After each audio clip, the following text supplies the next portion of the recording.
What's up, guys? It's Gearholic here, and I'm going to show you guys a real quick review of a little bit of a modification I did to my ESEE Candiru knife. I just did it to the handles. So this is the ESEE Candiru. It's a pretty sweet knife made out of 1095 carbon steel. Thank you, ESEE. You guys are awesome. I love this thing. It's super lightweight, and I really do use it quite a bit, and I've been carrying it for quite a long time now. Really great knife. If you haven't already seen a review on it, I have another review on this actual knife. You can go watch that. But basically, today what I'm going to be doing, I'm showing you a modification that I made. It was really simple, really easy to do. If you have the right tools for it, obviously, if you are limited in your tools, maybe you should look into maybe buying a tool for this actual job. But I basically used a Dremel tool to do this, and it wasn't super complex. It wasn't super high stakes, precision cutting or anything, but I just did a really cool modification. So let me tell you about the issue that I wanted. I wanted to actually have a lanyard or like a piece of cord that actually came out of the bottom of my Candiru to give me something that just a little bit more to bite onto when I had my pinky kind of extended off of it, to kind of have like a knot or anything back here, so I could actually do a little bit more cutting and have a little bit more control with my knife. The only problem is the handles that you get with the Candiru knife don't quite fit. They don't quite fit with a piece of cord in the way. They tend to stick out or be kind of funny when you try to attach them onto the actual handle of the knife. So I just wanted to do a simple modification. For those of you who have already looked into getting handles, the handles do not have any kind of application or way to actually insert a rope or anything, so that way it's hanging out the end. You're kind of just stuck with the handles, which are very good, and they feel really good, in your hand. I just wanted a little bit more of a string to come out of the back, and so I did a very simple modification. And using a Dremel tool, I went ahead and I bought this little guy right here, and this guy is it's kind of like I don't remember what the name of it is called, but it's kind of like a grinder, or it's for grinding all kinds of materials, metal, plastic, any kind of anything, and it's just a very generic grinding tool. There's kind of the shape, and then the top has some kind of like some teeth, serrated teeth along the top of it, and it's kind of a cool little thing. I've been using mine for quite a while. I have actually two of these, and I think they come in a pack for like $10. You can get, you can buy these for like $10, but they're well worth the $10 because you can use them in so many different applications. So anyways, what I did was I took this tool and I took the handle scales, and I took a pencil. First I took a pencil and I took the handle, and I placed on top of the handle the actual piece that there are little spacers that fit into the contours of the actual blade itself. Here, let me just kind of show you guys. Sorry. Apologize for my very rough cut.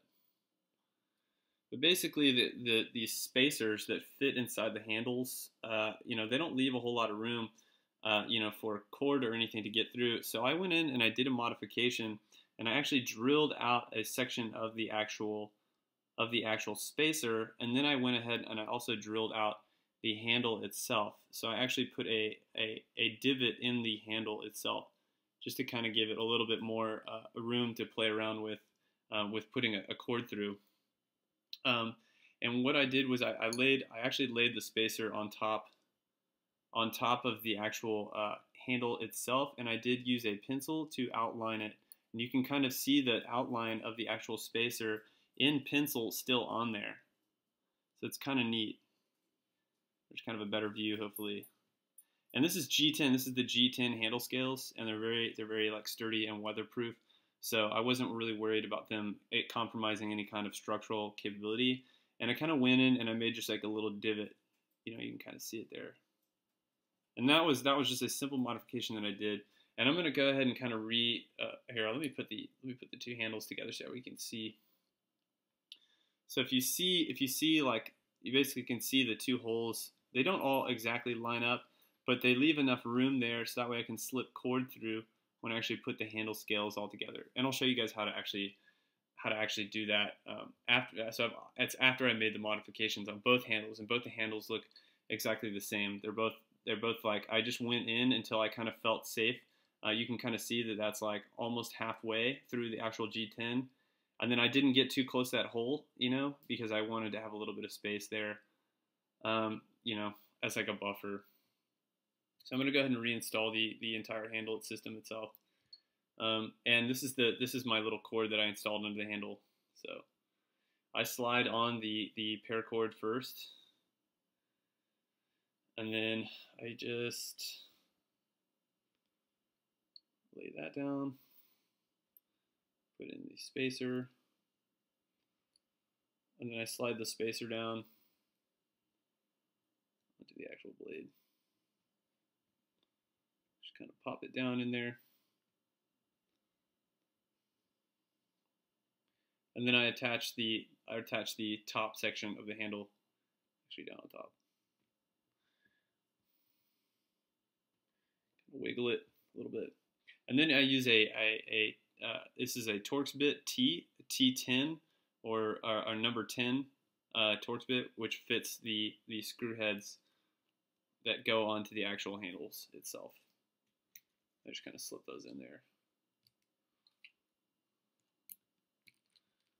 Kind of get the first one, going a little bit until it's snug, not tight. And then I slip on the second one, the second handle scale. Second handle scale, Torx bit.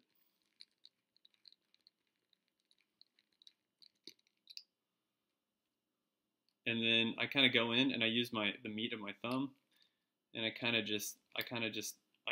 tighten up the whole system so you guys can kind of see it. You know, you don't want to over tighten these, but you want them snug enough that they're going to fit on there. And come around to this other side.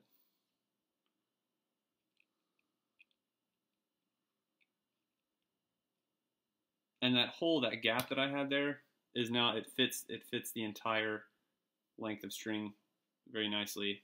And I have a lot of string now that I can now wrap into whatever I want, you know, any kind of simple knot that I have. Now I'll have like a lanyard or whatever I want on my actual knife, you know, like that. And now I can carry my ESEE Candiru and have like a little bit more security and support when I'm using it like over water, or if I'm you know, using it around the camp. I can just kind of slip this on my hand. And then, you know, if I want to use my hands or something, I can kind of drop the knife and kind of use it, you know, if I'm trying to do whatever. And this worked for me. This worked really well for me.